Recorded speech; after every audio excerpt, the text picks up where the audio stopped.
ओम नमः शिवाय ओम नमः शिवाय ओम नमः शिवाय ओम नमः शिवाय ओम नमः शिवाय का जाप एक अछूत के जवान पर क्षमा करना प्रभु क्षमा करना। मेरे कानों ने ऐसा वचन सुना। क्षमा करे मालिक क्षमा करे।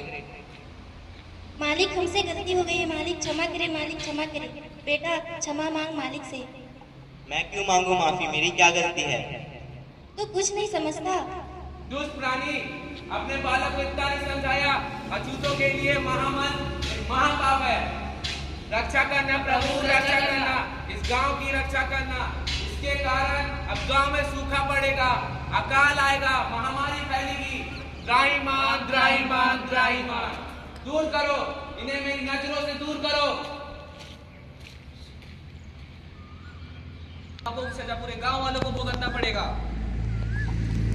पंचायत को बुलाया जाए। हाँ बुलाई जाए बुलाई जाए। प्रणाम सरपंच जी प्रणाम।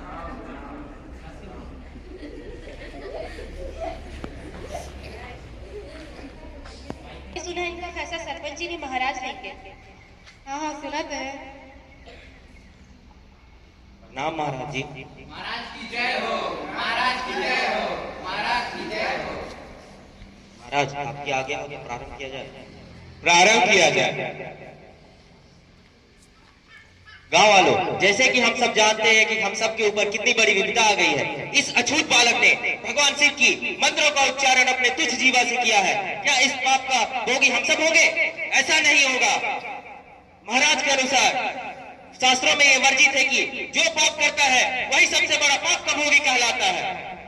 किसी भी अछूत को मंदिर के अंदर प्रवेश करने की अथवा उसकी मंत्रों का उच्चारण करने का कोई अधिकार नहीं है। इस अछूत बालक ने भगवान शिव की मंत्रों का उच्चारण अपने तुच्छ जीवा से किया है। कुछ तो तर्क करो। अब इस गांव को तो महाराज ही बचा सकते हैं। महाराज आपका जो निर्णय होगा वो हम पंचों का भी आखिरी निर्णय होगा।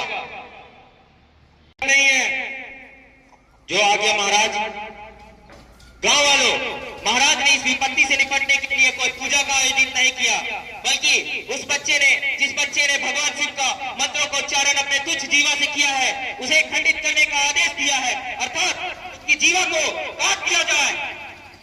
क्षमा करे मालिक क्षमा करे। ऐसा ना करे मालिक, ये मेरा इकलौता बेटा है मालिक, हम गाँव छोड़ के चले जाएंगे। काट दिया जाए, काट दिया जाए।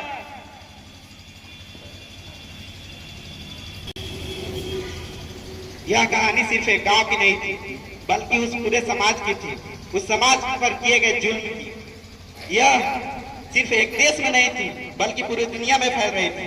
अत्याचार के खिलाफ कई महापुरुषों ने अपनी आवाज उठाई, पर उनमें से एक युग महापुरुष ने हमारे भारत देश में जन्म लिया, और वो थे हमारे Bharat Ratna doctor B are Ambedkar. इन्होंने अत्याचार के खिलाफ अपनी आवाज उठाई और दलितों का साथ दिया।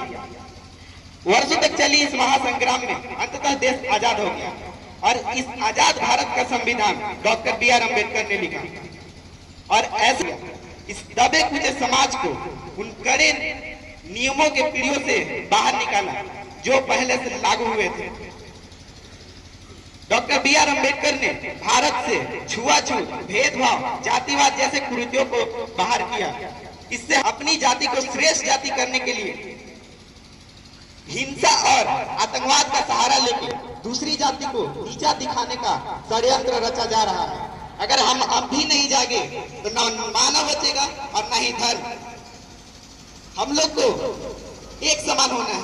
समान एक भावना नहीं, समानता एक भावना नहीं, बल्कि शांति का मूल मंत्र है। अगर कुछ बदलना है तो खुद को बदलो, अगर कुछ बदलना है तो खुद को बदलो, क्योंकि हृदय परिवर्तन समाज परिवर्तन लाता है। धन्यवाद।